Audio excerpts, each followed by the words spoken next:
I'm Jake. I'm Tom. And we are VIMTV, Velocities in Music, the best kept secret in music reviews. Tom, I would say that Velocities in Music, there's been an artist that has kind of scared the crap out of us in the past, and we've loved every second of it. Yeah. That has to be Swans, and the resurgence of Swans that got back together. In 2010 released My Father Will Guide Me, Up a Rope to the Sky, and then in 2012 they released a 2-hour-long double album called The Seer, which we loved. Yeah. Now, 2014, second double album, also 2 hours, To Be Kind. But before we get into that, Tom, who are Swans? Where do they come from? What's the deal with this band? Well, Swans is a band that is kind of hard to describe. I think they're beyond description. They're a whole experience and entity of themselves. They are classified as post-punk, which I don't agree with that. No, not at all. You know, maybe back in the day when they started, because they've been around for like 20 to 30 like years. Early 80s, I want to say 83 Yeah, off the top of my head. exactly. I mean, completely wrong. So that scene was kind of going on. Maybe they kind of fit into that, but they've certainly become a completely different beast with their last few releases. And man, I'm so glad that these guys are back, because I would say To Be Kind, you know, well, okay, we like this album. You know, why and how and to what extent we'll get into. But I would say, I mean, this is the third straight home run from them. You know, if they could keep pumping out albums like this every 2 years, wow, what a career. And they had already established them back, 20 plus years ago. Right. So I just think that that's great. That's the kind of musicianship and long-term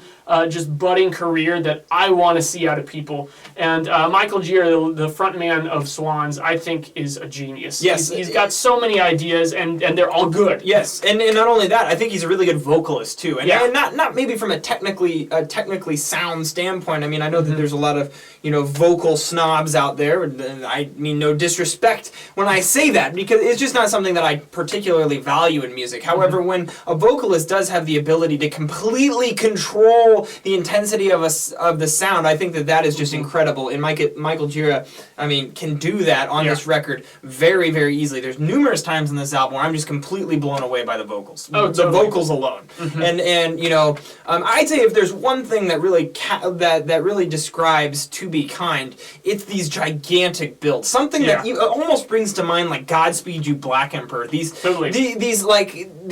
half an hour long. Like there's a track here that's 34 minutes long. The first 15 minutes is essentially all one. Like that song's in 2 parts, but the first 15 minutes is just one giant build. And at the peak of that build, it is one of the most intense things I've ever heard in my life. And that's crazy. I kind of imagine it's kind of like a tornado just slowly getting closer to your house, and you're in the basement waiting death, like staring it in the face, and then all of a sudden your house is gone and you're left there naked and alone. That's kind of what Swans is like on track 4, Bring the Sun. Now, a lot of long tracks here. The shortest track on this record is 5 minutes. It's a 2-hour listen divided into the first disc is 67 minutes and the second disc is 54 minutes. Total is a little over like a minute over 2 hours long. That's a long listen. We listened to this thing multiple times in the past week. So I got to say, when this was on, it kind of just crept into my life and becomes your life. It becomes when you're your listening life to because it. you do so many things while you're listening to it. So it just kind of becomes the soundtrack to your day to day. And it really made this kind of a sinister week because, man, Swans have a way of just creating a mood that is just sinister and evil, and it just has to do with how they write their songs. And it's interesting how they've moved their sound forward since The Seer, because The Seer had, both albums are about equally as long. I would say The Seer actually has a bit more kind of like dead ambient time. Yeah, absolutely. But it all contributed to the overall experience. That album was very dark. It was more about the mood than it was big, explosive sounds. Yeah, they use a lot more piano on that record. Definitely. And this album, I feel like, was a lot more groove heavy. Yes. I mean, they focus a lot more on percussion and even particularly bass grooves. Yes. I mean, man, like sometimes I just felt like I was bobbing my head. I was, just having a great time listening to this. Even if it does have that sinister kind of evil sound to it and attitude, still you can't help but move to it. I'm pointing particularly at the track Oxygen from the second half of the album. And that is also where I think that some of the influences and similarities to other artists come through a bit more, because I feel like the Seer was a bit more of its own experience. This album was a little closer to some things that I'd heard before in terms of just sound presentation. I'm thinking particularly of, I think the vocals at times sound like a mix of Marky Smith from The Fall and Captain Beefheart. That's a great point. Because you just have this twisted blues element to it. It's like he's taking the blues, and even like what we hear on albums from bands like Earth, where, you know, that's more the kind of like build, like you mentioned Godspeed, kind of that organic but drawn out and very moody sound, taking that and combining it with this blues that's just been driven through hell, and wow, it's just this huge dooming but very natural and organic sound that I just love.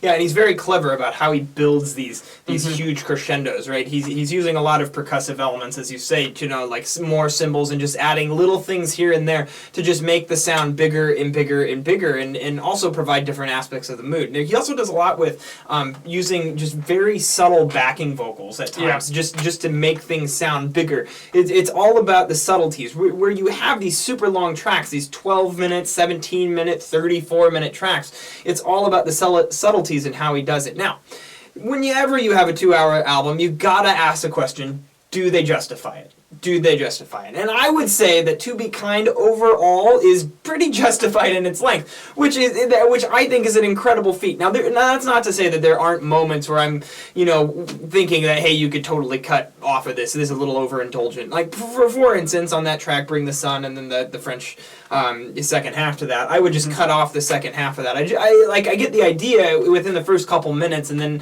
it really just kind of repeats itself for another, 15 minutes. And while that adds a great soundscape, I think that as overall function of the album, it would have just been served better being a little bit more brief. There are other moments where I think that the songs are just a little on the long side, but never to the point that I found it distracting from that cohesive album listen. This truly is a record you can push play on, and then 2 hours and 1 minute later, come to an end and feel pretty satisfied with everything that you just heard, like you were taken through an experience. Yeah. Now, I kind of have to put this album in perspective of the last two Swans albums that have come out, and length is one topic there, because this and the Seer are about the same in length. They're only 2 minutes in difference. My Father, etc., the one that came out 2 albums ago, was, I think, between 40 and 50 minutes.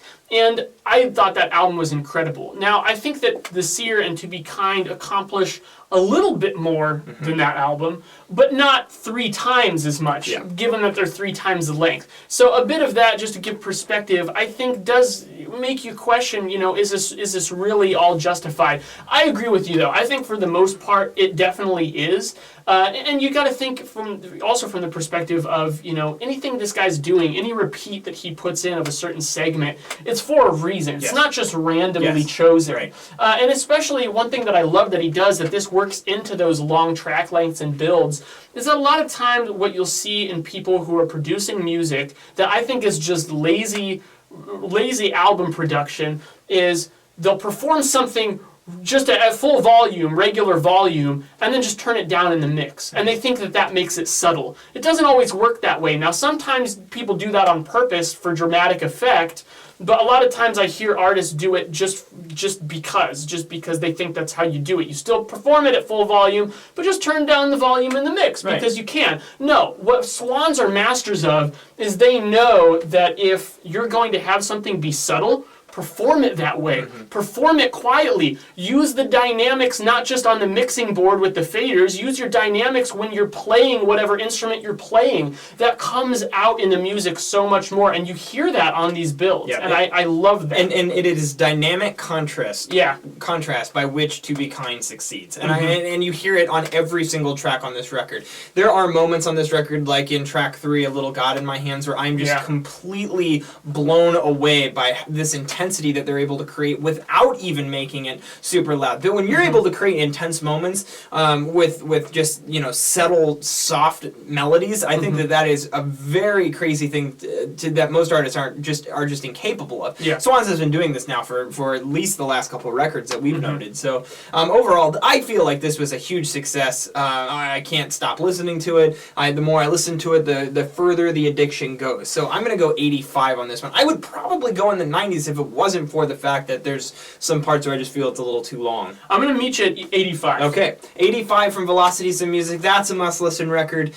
We definitely love To Be Kind by Swans. No surprise there if you guys have watched us over the past couple years. What did you think of Swans' latest 2-hour epic? Let us know at www.velocitiesandmusic.com or youtube.com/velocitiesandmusic. As always, follow us on Twitter, like us on Facebook, and let Tom and I know what records you'd like to see us review on this channel. I'm Jake. I'm Tom. And we are VIMTV, moving music critique forward.